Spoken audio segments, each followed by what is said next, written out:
முன்னாடியெல்லாம் கீமோ மட்டும் கொடுப்பாங்க, சைடு எஃபெக்ட்ஸ் நிறைய இருக்கும். இப்போ இந்த சப்ளிமெண்ட் மெடிசின்ஸ் எல்லாம் இருக்கிறதுனால சைடு எஃபெக்ட்ஸ் நல்லாவே குறைஞ்சிருக்கு.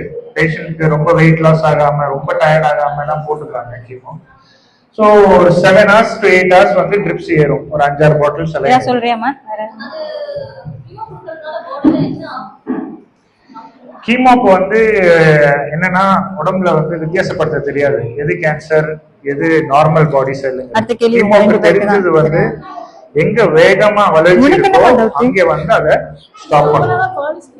டியூமர் அப்படிதான் வேகமா வளரும், சோ அதை போய் ஸ்டாப் பண்ணும். அதே மாதிரி நம்ம உடம்புல சில நார்மல் வேகமா வளர்றாங்க, டெய்லி கொட்டுது புது முடி வளருது, அது ஒண்ணு. செகண்ட் ரத்தம் நம்ம போன்ல வந்து டெய்லி கால்சியம் மெக்னீசியம் எல்லாம் பார்க்கும்போது கால்சியம் WBC ஆகுது, புதுசு வருது. மூணாவது நம்ம குடலோட கவரிங், இந்த இடத்துல எல்லாமே வந்து சோடியம் பொட்டாசியம் அதிகமா செல்ஸ் வந்து growth இருக்கும்.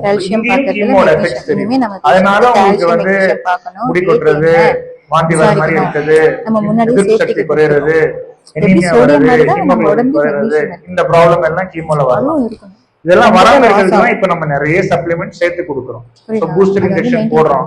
ஏன்னா இது வரும்னு தெரியும், எதிர்ப்பு சக்தி குறையும் தெரியும். அதனால ஃபர்ஸ்டே கீமோட சேர்த்து ஒரு பூஸ்டர் இன்ஜெக்ஷன் கொடுத்துருவோம். ஸோ எதிர்ப்பு சக்தி வந்து பூஸ்ட் பண்ணி வச்சுக்குவோம். சரிங்களா? ஸோ இப்போ அந்த மாதிரி மெடிசின்ஸ் டெக்னாலஜி நிறைய சேஞ்ச் ஆயிருக்கு.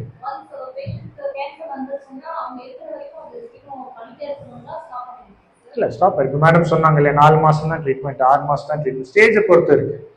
ஸ்டேஜ் 4 பேஷண்ட்டுக்கு ரொம்ப நாள் ட்ரீட்மெண்ட் போகும், சம்டைம்ஸ் லைஃப் லாங் போகும். பட் அதை தாண்டி கீழே இருக்க 1, 2, 3 எல்லாமே ஒரு லிமிடெட் பீரியடுக்கு தான் இருக்கு. மோஸ்ட்லி ஒரு பிரஸ்ட் கேன்சர்னா ஒரு 6 months வரைக்கும்